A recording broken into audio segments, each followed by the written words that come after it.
गुजरात के वडोदरा के कलेक्टर कार्यालय में नामांकनों की जांच प्रक्रिया मुख्य चुनाव अधिकारी के मार्गदर्शन में संपन्न की गई। लोकसभा चुनाव के लिए नामांकन भरने की प्रक्रिया गुजरात में समाप्त हो गई है। 19 अप्रैल तक कई प्रत्याशियों ने अपने नामांकन दर्ज करवाए हैं। वडोदरा लोकसभा बैठक पर 22 प्रत्याशियों ने 34 नामांकन दर्ज कराए थे। इन सभी के नामांकन की जांच प्रक्रिया पूरी कर दी गई है।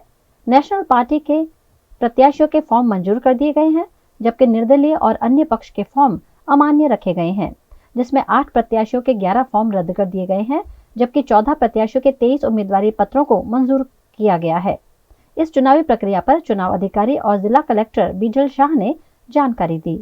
आज जे निर्धारित समय हतो ए प्रमाणे એટલે કે આજે સવારે 11 કલાકે ઉમેદવારી પત્રોની ચકાસણીની પ્રક્રિયા હાથ ધરવામાં આવેલી, જે અંતર્ગત કુલ 22 ઉમેદવારો હતા અને 34 ફોર્મ હતા।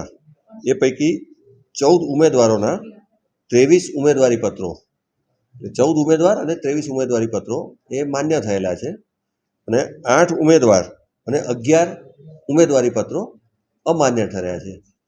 અમાન્ય ઠર્યા છે એ જે 8 છે એમાંથી 2 પોલિટિકલ પાર્ટીના જે સબસ્ટિટ્યૂટ કેન્ડિડેટ હોય, એટલે મેઇન કેન્ડિડેટનું માન્ય થાય એટલે નિયમ પ્રમાણે આપોઆપ એના સબસ્ટિટ્યૂટ કેન્ડિડેટનું અમાન્ય કરવાનું હોય છે।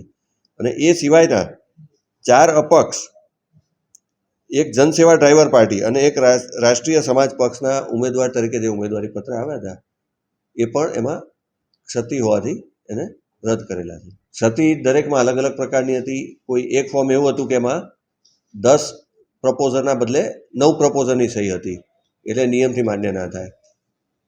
કેટલાક કિસ્સામાં એફિડેવિટ જે સમય મર્યાદામાં રજૂ કરવું જોઈએ એ સમય મર્યાદામાં પહેલું એફિડેવિટ અથવા તો રિવાઇઝ એફિડેવિટ સમય મર્યાદામાં રજૂ નથી કરેલું। આ મુખ્ય કારણો હતા।